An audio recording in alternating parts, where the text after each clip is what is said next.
अहंकारी मनुष्य का जीवन एक पशु के समान है, क्योंकि वह अपने अहंकार के कारण परस्पर मैत्री भाव से नहीं रह सकता।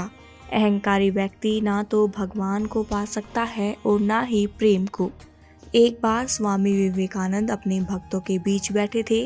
वे लोग आपस में बातचीत कर रहे थे कि उनमें से एक युवक खड़ा होकर पूछने लगा कि क्या आप बता सकते हैं कि नरक में कौन ले जाता है। एक ने कहा जुआ ले जाता है। प्रश्नकर्ता ने कहा मैं नहीं मानता।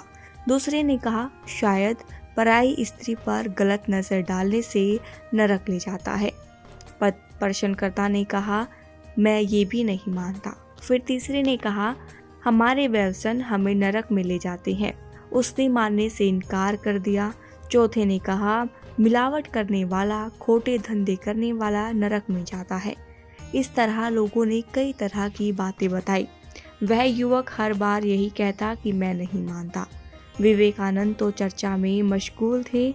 जब उनका ध्यान इस ओर गया तो उन्होंने पूछा क्या बात है, आखिर आपका प्रश्न क्या है। लोगों ने प्रश्न और उन द्वारा दिए उत्तर बताए, पर यह स्वीकार नहीं कर रहा है। विवेकानंद ने कहा अगर तुम जानना चाहते हो कि नरक में कौन लेकर जाता है तो उसका उत्तर मैं तुम्हें बता सकता हूँ। यह हमारा जो मैं है, यही हमें नरक में ले जाता है। मैं का अर्थ है अहंकार की वृद्धि, हमें नरक की ओर धकेलती है। सावधान हो जाएं, कहीं हमारे भीतर अहंकार के बीज तो नहीं पनप रहे हैं। सावधान हो जाएं, कहीं हमारे भीतर अहंकार का सूल तो नहीं उग रहा है। सावधान हो जाएं, कहीं हमारे भीतर अकड़ या घमंड की ग्रंथि तो नहीं पल रही है।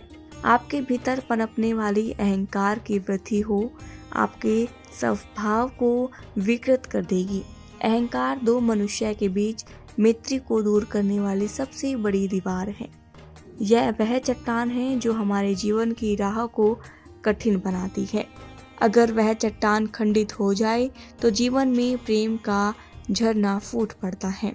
किसी को भी बात को तिल का ताड़ और राई का पहाड़ बनाने में अहंकार को सबसे बड़ी भूमिका होती है। कोई कितना भी समझाए, आदमी अहंकार को छोड़ नहीं पाता और इसके चलते अपने मधुर संबंधों में खटास डाल देता है। अच्छे मित्रों को खो देता है। मन की शांति तो भंग करता ही है, साथ में अहंकारी व्यक्ति के हाथ में मानवता भी टिक नहीं पाती। वह अपनों के साथ ही जीना चाहता है, परंतु उन पर तो अपने अहंकार का चश्मा चढ़ा रहता है। धीरे धीरे वह अपने जीवन का महत्व भी खो देता है।